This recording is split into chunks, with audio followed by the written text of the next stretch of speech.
మనతో మాట్లాడేందుకు బీజేపీ రాష్ట్ర అధ్యక్షులు రామచంద్రరావు గారు ఉన్నారు. ఒక్కసారి తాజా రాజకీయ పరిస్థితులకు సంబంధించి ఆయనతో మాట్లాడించేటువంటి ప్రయత్నం చేద్దాం. సార్, నిన్న పవన్ కళ్యాణ్ గారు తెలంగాణకు సంబంధించి హైదరాబాద్లో ప్రెస్ మీట్ పెట్టారు. దాని మీద కాంగ్రెస్లు రకరకాలుగా రియాక్ట్ అయ్యారు.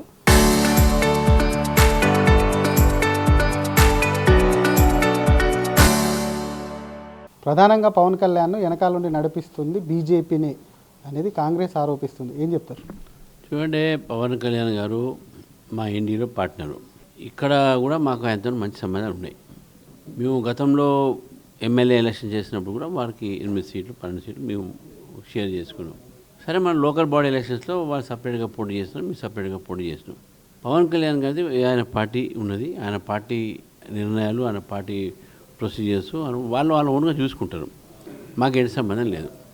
అండ్ పవన్ కళ్యాణ్ మనిషి కూడా ఇండివిజువలిస్టిక్ ఎక్కువ. ఆయన ఇండివిజువల్గా ఆలోచించే వ్యక్తి. ఏదైనా ఆయన ఇండివిజువల్గానే మాట్లాడతాడు. వాళ్ళ పార్టీ సిస్టమ్ వేరే, మా పార్టీలో ఉన్నటువంటి పద్ధతులు వేరే, అంటే ఆలోచన విధానం.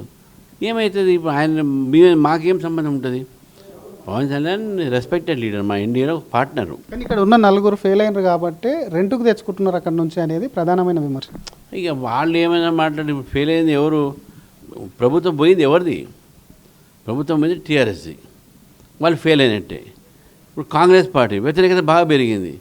అందుకని జిమ్మికులు చేస్తూ ఉన్నారు. ఇటు ముస్లింలు రెచ్చగొడతా ఉంటారు, ఇటు ఆంధ్ర పాపులేషన్ రెచ్చగొడతా ఉన్నారు. ఫెయిల్ అయింది కాబట్టి రెచ్చగొడుతున్నారు. ఫెయిల్ అయింది వాళ్ళు ఫెయిల్ అయిన తర్వాత ఇప్పుడు మొత్తం పాస్ అయ్యే దీంట్లో మేము ఉన్నాం కాబట్టి మా మీద వాళ్ళు తప్పుడు ప్రచారం చేస్తూ ఉన్నారు. మరొక పక్క ఏపీకి సంబంధించినటువంటి నేతలు ఇక్కడ రానియమని చెప్పి బీఆర్ఎస్ అంటుంది. కాంగ్రెస్ కూడా ఇక్కడ విద్వేషాలు రెచ్చగొట్టడానికి వస్తారని అంటుంది. మీరు నేషనల్ పార్టీగా ఏం చెప్తారు? ఇప్పుడు కేసీఆర్ గారు మహారాష్ట్ర తిరిగిండు. కేసీఆర్ గారు పంజాబ్ రైతులకు తెలంగాణ ధనాన్ని అక్కడ పంచిండు. కేసీఆర్ గారు బెంగాల్ పోయిండు, మమతాను కలిసిండు. కేసీఆర్ గారు చంద్రబాబు నాయుడు గారు పోయిండు, మంచిగా ఫిష్ తిన్నాడు, మటన్ తిన్నాడు, చికెన్ తిన్నాడు. కేటీఆర్ గారు స్టాలిన్ పిలిస్తే రేవంత్ రెడ్డితో కలిసి ఆడ పోయిండు. ముందు వీళ్ళు వేరే రాష్ట్రాలు బంద్ చేయమని చెప్పండి, తర్వాత ఇటువంటి మాటలు మాట్లాడమని చెప్పండి. మరొక పక్క బీజేపీకి సంబంధించి మీరు రేవంత్ రెడ్డి అన్నారు, అంటే పక్క రాష్ట్రాలకు సంబంధించినటువంటి తమ్మిడిహట్టి ప్రాజెక్టుకు సంబంధించి పక్క రాష్ట్ర ముఖ్యమంత్రి బీజేపీ ఉన్నాడు, అపాయింట్మెంట్ ఇస్తలేదు, ఇప్పటికే లేఖలు రాశానని చెప్పి అంటున్నారు. దాని విషయంలో ఎలా ముందుకెళ్తారు? ఇప్పుడు అక్కడ కాంగ్రెస్ పార్టీ వైఖరి ఏముందంటే, కాంగ్రెస్ పార్టీ వైఖరి మహారాష్ట్రలో ఏముంది, ముందు రేవంత్ రెడ్డి గారు అది కనుక్కోమని చెప్పండి. ఏది ఉన్నప్పుడు కూడా ఒక వైఖరి ఉన్నప్పుడు, ఒక గవర్నమెంట్ రిలేషన్స్ ఉన్నప్పుడు నువ్వు పొలిటికల్ పార్టీని ఇన్వాల్వ్ చేయకూడదు. నువ్వు గవర్నమెంటే మాట్లాడుకోవాలి.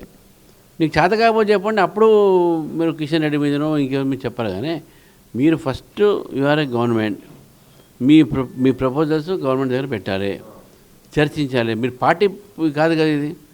Maharashtra government versus Telangana government, దాంట్లో ప్రాస్ ఏంది, కాన్స్ ఏంది, ఇవన్నీ ఆలోచించాలి. కాబట్టి మీరు ఫస్టే దాని రాజకీయాలు చేస్తుంటే ఎట్లా? ఇంకోటి చెప్తున్నాను, తెలంగాణ ప్రజలు చాలా విజ్ఞులు, చాలా రాజకీయ చైతన్యవంతులు.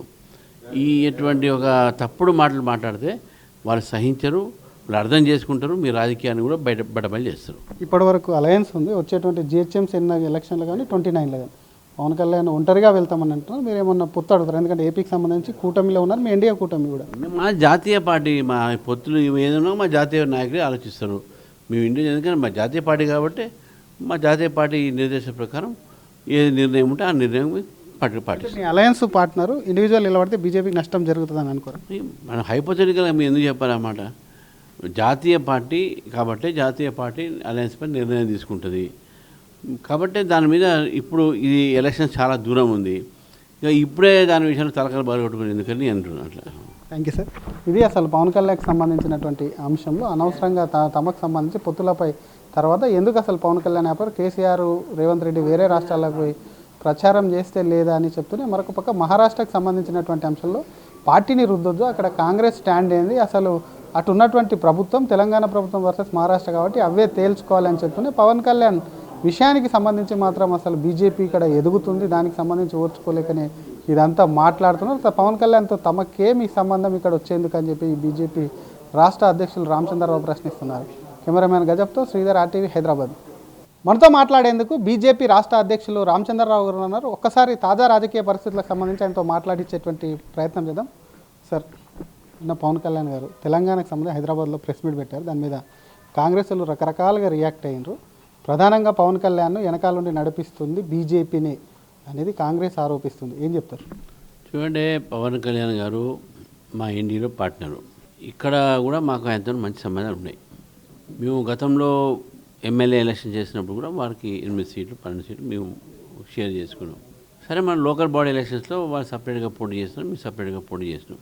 పవన్ కళ్యాణ్ గారిది ఆయన పార్టీ ఉన్నది, ఆయన పార్టీ నిర్ణయాలు, ఆయన పార్టీ ప్రొసీజర్స్ వాళ్ళు ఓన్గా చూసుకుంటారు.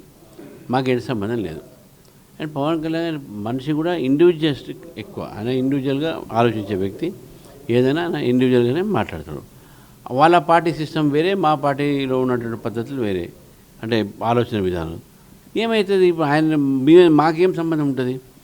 పవన్ కళ్యాణ్ రెస్పెక్టెడ్ లీడర్, మా ఇండియాలో పార్ట్నరు. కానీ ఇక్కడ ఉన్న 4 ఫెయిల్ అయినారు కాబట్టి రెంట్కు తెచ్చుకుంటున్నారు అక్కడ నుంచి అనేది ప్రధానమైన విమర్శ. ఇక వాళ్ళు ఏమైనా మాట్లాడి ఇప్పుడు ఫెయిల్ అయింది ఎవరు?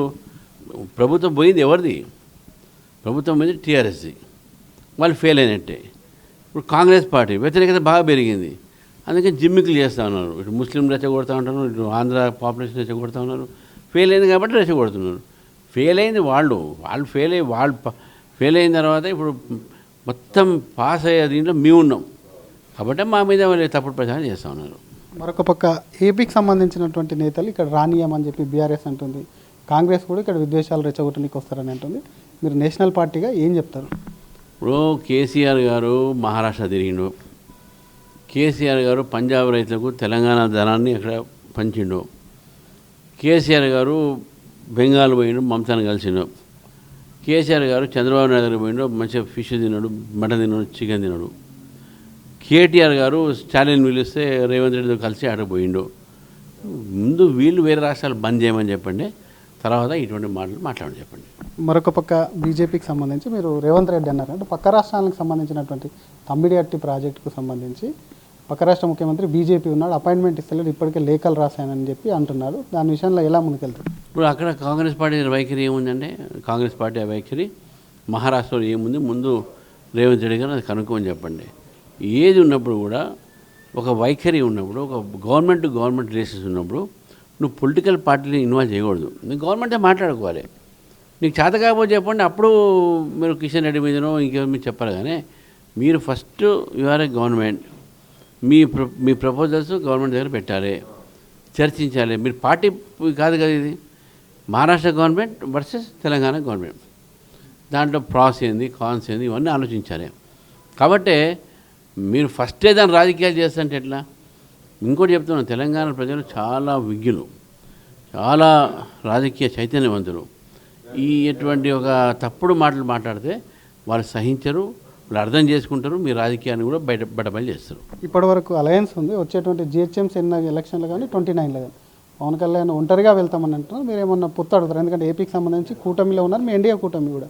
మా జాతీయ పార్టీ, మా పొత్తులు ఏదైనా మా జాతీయ నాయకులే ఆలోచిస్తారు. మేము ఇండియా, ఎందుకంటే మా జాతీయ పార్టీ కాబట్టి మా జాతీయ పార్టీ నిర్దేశం ప్రకారం ఏది నిర్ణయం ఉంటే ఆ నిర్ణయం పాటిస్తారు. మీ అలయన్స్ పార్ట్నరు ఇండివిజువల్ నిలబడితే బీజేపీకి నష్టం జరుగుతుందని అనుకోరు?